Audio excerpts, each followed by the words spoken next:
Hi everyone. I wanted to take a look at some games that I played recently and go over them and see if I can learn some lessons. So this is the game I played last week, and I ended up winning this game by about 20 points. But I think White played pretty well, and I think he had the advantage, and he just made a couple of critical mistakes to let me get back into the game and turn it around. So this is the opening. I have the black pieces and I have the low Chinese setup here, and my opponent has played something kind of unique with these really large extensions on both sides. And this area over here I think is in particular a problem for me. I need to find some better way to reduce. What I tried was jumping in the center here and in between this side and this side, and just tried to make a life. And he gets another big jump there, and I never found a way to really exploit these weaknesses. These large jumps leave weaknesses behind. So I think this is an area where I need to improve my game. We turn into this fight here. This fight develops where I'm trying to live with this group, and he's surrounding it on both sides. And as he does that, he's building territory. And I'm not building territory. I have some territory here. I can't say I'm not building territory, but the territory I'm building is smaller than what White is gaining on both sides. And so I think this leads to an advantage for White in this early part of the game. And so I think at some point, perhaps even instead, we could back up. Perhaps instead even of the very first move that I played here, maybe I should have played in here instead, or just tried to probe some weaknesses before I came out here. This unsupported stone allowed him to approach on the other side, and with no helper stones around, I have to try and live in this kind of small space. Maybe now too. Maybe now, instead of responding immediately, first try and probe some weaknesses here and there before extending. Okay, anyway, that was the first point. So the game continues from here, and it's a good game for White, and he expanded all the way into this area. And one more point I wanted to make here is that White is probing my group here, which is trying to live, and I'm blocking, and he connects, and then I blocked again. And this may have been too slow, but this often happens when you're trying to defend a group and your opponent is attacking. He ends up with Sente because you have to defend as he makes these moves unless you've got some counterattack. And that gives White Sente, and he jumps out with this stone here, which is a good move because I was thinking of expanding. That's another way I could try and attack this group from this side while building territory over here, and that would also help compensate me for what's gone on in the game. But he gets this move in first. I start a little fight over here, but my stones get cut off, and then they're left there for later. But this next fight, this goes in my favor a little bit. He jumps into the center of my group and allows me to surround it on both sides. And as I do that, you can see that now I've built this big wall, and I've built a compensating amount of territory. But still, I think there are weaknesses in here that he could jump in and take advantage of better than what he did. He tried jumping in at the 3-3 point, and I tried surrounding it. And we get something that resembles a 3-3 invasion Joseki, although I realized later that this whole group, I think I mentioned that in the video, but this whole group, if this were a real 3-3 invasion, this whole group would be shifted one line in this direction. There would be more space for these stones to run here. But this sequence is still something that's playable against a 3-3 invasion. Basically, you do a double Hane here.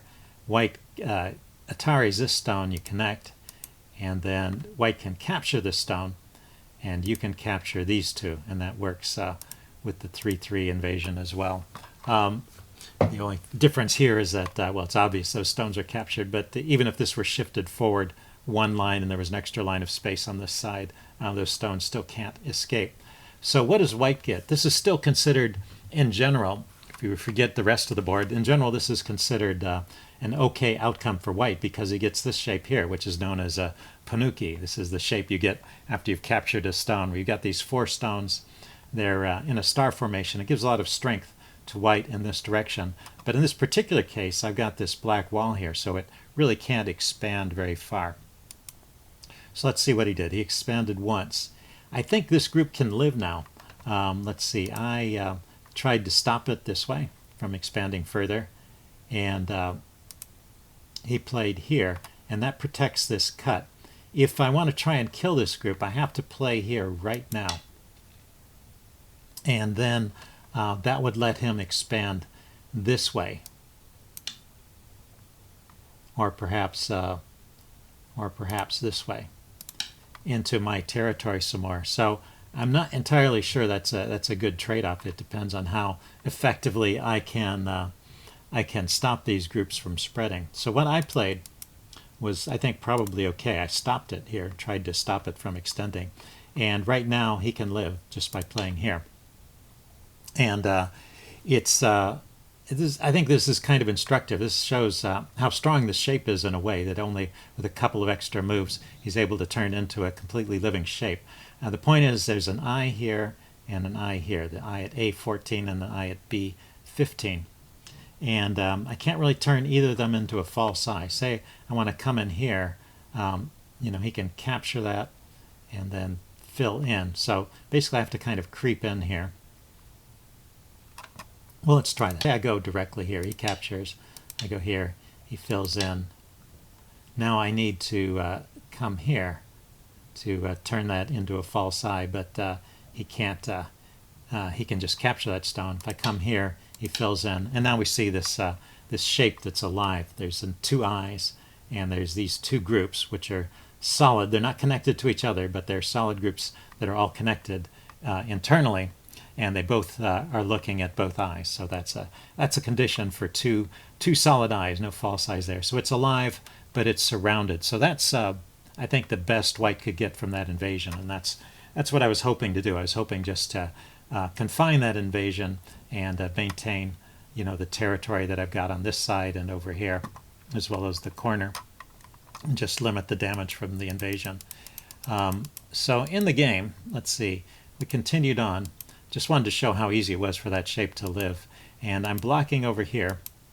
And at this point, I have one more chance to kill, because he's played here, and he never played over here at A13. And I've cut off this stone, so I don't really have to worry about this stone too much, I think. So I think I could kill this group here right now. If he comes around, tries to attack,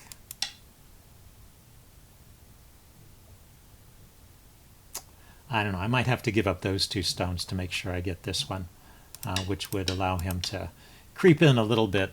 But anyway, I would have killed that whole group, so that would be a good trade-off. And it's similar to what happened in the game. He, let's see, I surrounded that stone to make sure I had it captured. And he played here. And that's just a mistake. And I've made that mistake myself. So instead of playing at A12, which loses, he needs to play, or loses that group, he needs to play at A13, and that group is alive once again. There's two eyes, and I can't turn that into a false eye. It takes me 2 moves, and he can always get a stone himself at A16, and so he's got two solid eyes there.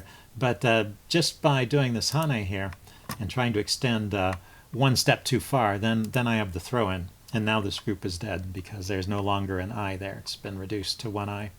So a very handy technique if you haven't seen that before. And so I captured that group, and let's continue with the game. There's one more interesting point. He did get those 2 stones over here in compensation. I got this territory. And still, I think this is a good game for white, because white started out so strongly, and he has this big territory over here. So I do need to try and reduce this somewhat, and I don't think this should be working. Let's go over this a little more slowly. I throw in right here. Yeah, it's just hard to say where I should go to try and invade over here. I could have gone into the corner and gotten a small part of the corner. Maybe that would be enough to shift the balance, because it was a 20-point win at the end. So maybe I only need a few more points at this juncture here to try and convert this to a win.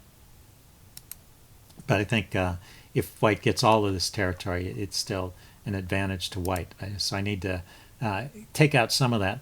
But the way I played this, I think he can, in fact, kill the groups that I put in. I'm always afraid to Hane here because he can cut like this.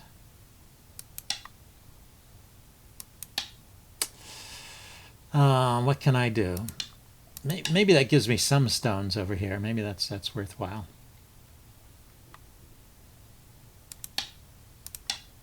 It's hard to see how that group is going to live. Anyway, yeah, I think that would be tough. So let's go forward in the game. So I tried going this way underneath. He blocks, and I extended, and then I jumped in here, and this didn't work out because he blocked in this direction.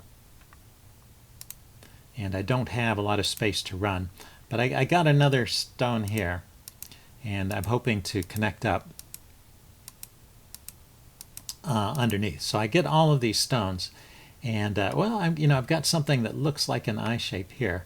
So, but he grabs those two stones and it fills in. So I don't actually have an eye here. So I am trying to create an eye, and I play there, and he captures this stone. So I think right here he could completely put an end to all my plans by playing here. This is not a real eye. And after he plays here, and I take that stone, white can now surround these guys, and I'll try and extend, but he'll block, and then at some point, can I cut like that? Yeah, I don't think that's working. This group looks pretty solid. So he gets me cut off, and then at some point he can come back here. Oh, that was my move, huh? So I get another move here to try and create a little more eye space. At some point white can come back here and surround this group, and I have to fill in. So that's why I say that's not an eye. That was a false eye, and I just don't think I'm going to have enough space to live there. So I think he could have defended that area better. So let's go back and look at that invasion. The time I played this stone here, yeah, he surrounded on top. So maybe this stone would have been better placed here, and I might have had some chance of living in the corner as well as connecting up with this group. That might have been a better idea. Anyway, let's go back to the game. So his mistake here was just to not take this invasion seriously enough, and he actually let me live and connect up. And when I got in,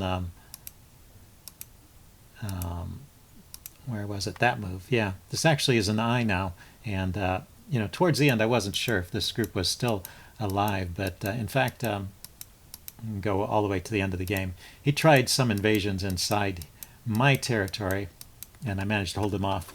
And then I think he actually resigned at this point. Yeah, he resigned. I did a count, asked for an analysis, and I'm ahead by about 20 points. But at this point, say if white were to throw in here, and I capture it, you can throw in here and I capture it. Yeah, it looks like, there's this group with one eye, and there's this group with one eye, and where they join together is also an eye, and that's no longer a false eye because each of those two groups has an eye. So this really is a living shape here that he can't kill, even without connecting through to this side. So he just let me go too far towards building shape over here, and let me get away with that invasion, and that's really the turning point in the game. Okay, let's take a look at another game.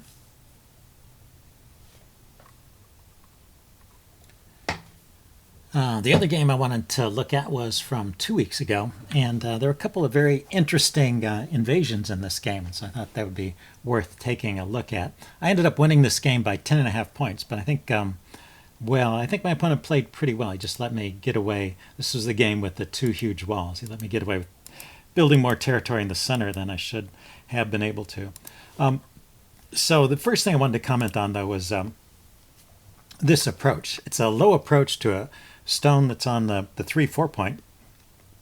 And this is almost always not the right idea. When the stone is low over here, you want to approach on this side, maybe from this point or from this point. The idea being that you you just have more space over here to play with after the approach, and you can also dive into the corner and steal more of the corner. When you approach like he did in the game, and from this side, it just seems like the wrong idea. And I looked this up. There was no Joseki. Well, in the Joseki dictionary, it said this was a special purpose move, sometimes played against the Chinese opening. And the Chinese opening, white would have a stone here, and then the normal response is to play a stone here. So this is how white would respond.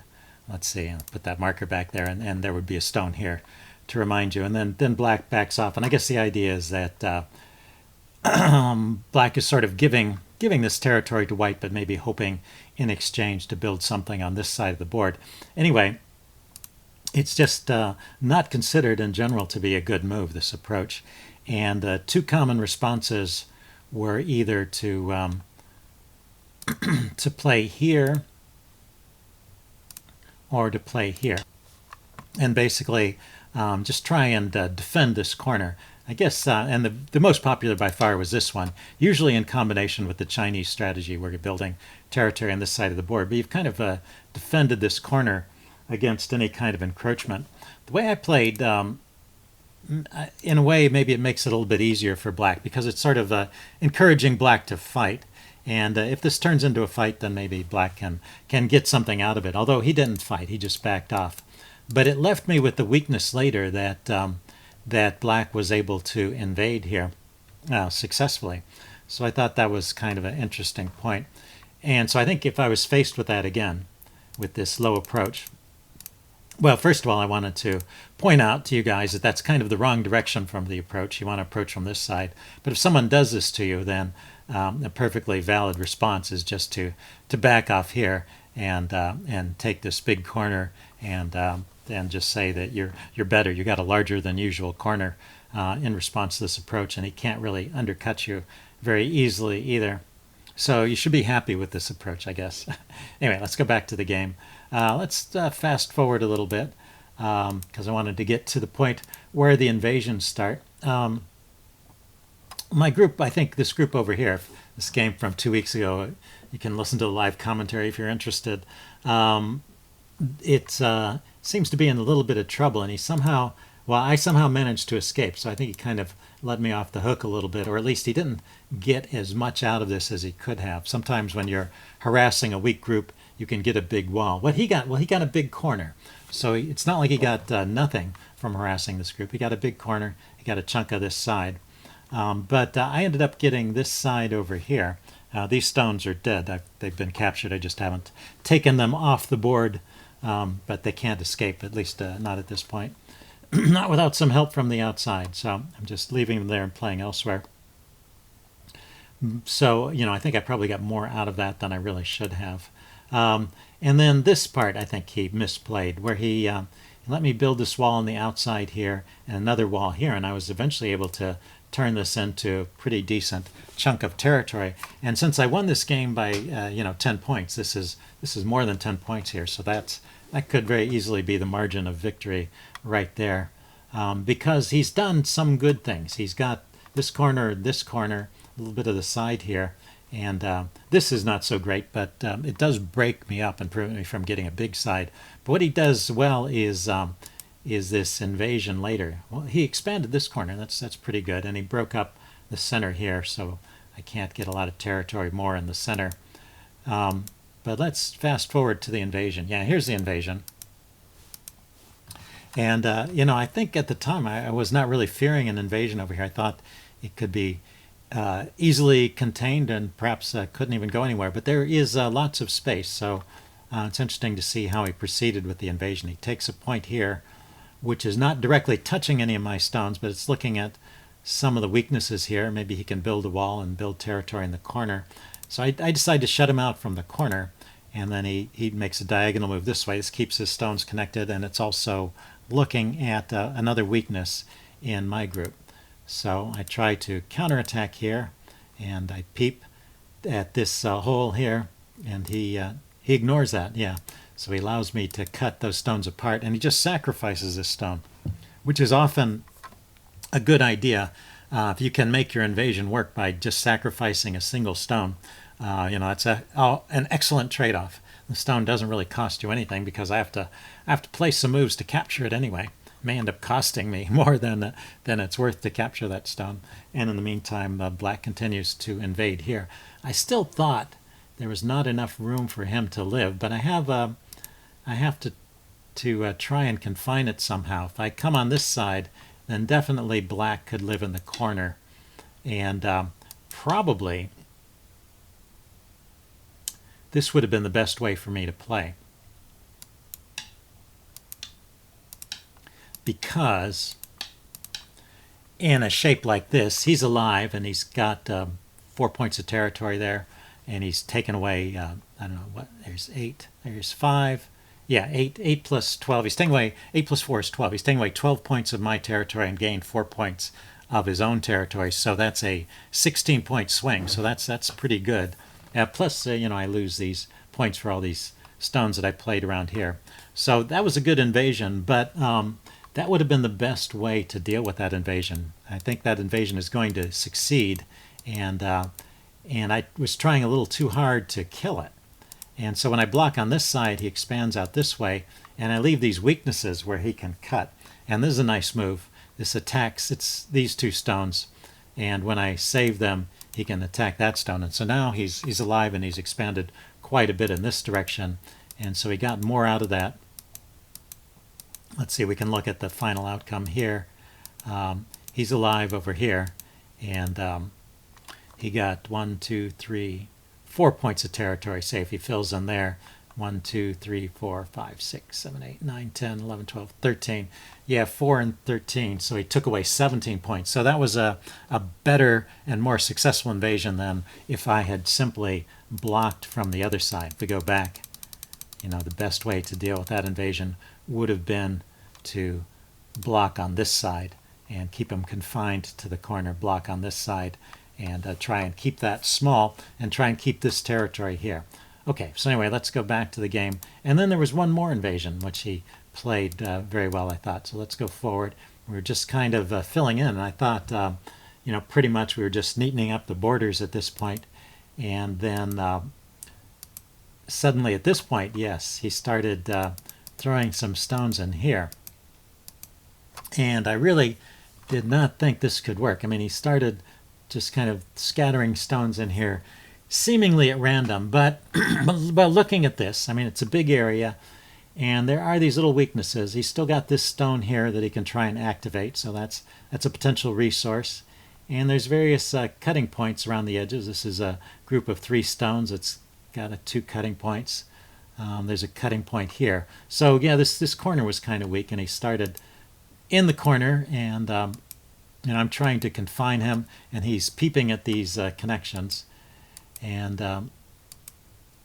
I'm trying to attack his stones, and he sacrificed this stone, he sacrificed that stone, but he got these 3 stones here. And what did I play? I filled in. I wonder if something like this would have been better. Let him take that stone, and then just try and keep him confined somehow like this. Can he... this is just a Panuki. That's a good shape, but it's only got the potential for 1 eye, so he has to find a way to create another eye. So he can attack this stone. This is pretty solid here. Yeah, so I think that was one of my mistakes, to let this invasion succeed. Yeah, I don't believe this invasion ought to succeed somehow. This one, unlike the other one, this one seems like there's not enough space to me. So let's see. So I think that was my first mistake here, was capturing that stone. And, well, capturing the stone was okay. My mistake was defending and filling in here, because that gives him another move. And then he comes in here, and now it's a little bit tricky to... he sacrifices this stone, but he is getting this shape, and now he's got the potential for 2 eyes here.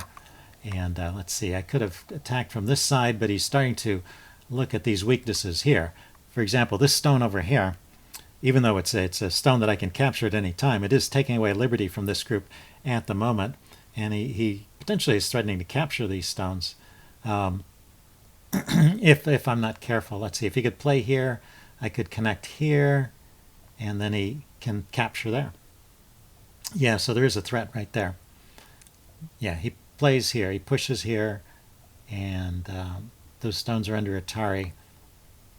If I capture this stone to save him that way, then he could push in here and go after these stones. And if I connect, then he captures them all, so that's even worse. So anyway, yeah, it's a little bit tricky. What did I play here?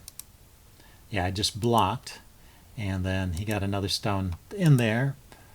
And, you know, I thought I was somehow going to fight him off, but he managed to capture there and then connect to this side. So it was this last move. So I need to back up here. Let's see. Could I have, when he played here, I could have captured this way. Oh no, it's a ko. I couldn't capture that way. Ah, okay. So I had to play something like this, which looks dangerous, but I still have 2 liberties here, and I can capture that stone. If he comes here, I have to capture here right away. He comes here, I connect, he comes here, and this group is alive because it has 2 eyes over here. So he's not killing that group. Yeah. So yeah, you have to really work these things out. So I could have stopped him and prevented him from connecting. So that was a second mistake I made over here. And then in the game, let's see, I captured this way. I captured this stone and let him capture my stone. And now he's managed to connect this ragtag group of stones to this living group over here. And there's really no way. All I can do is capture as many of those stones as possible and block him off. So he sacrificed quite a few stones to do that, but he also ate up a lot of territory here. And in the end, he was able to narrow the margin, you know, in spite of giving me, let's go back to the game.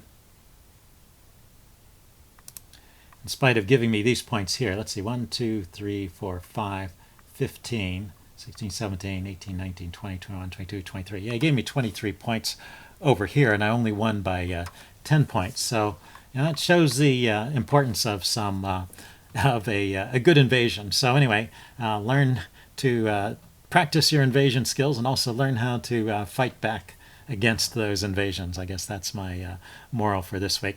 Anyway, hope you guys enjoyed this, and I will see you again soon. Bye.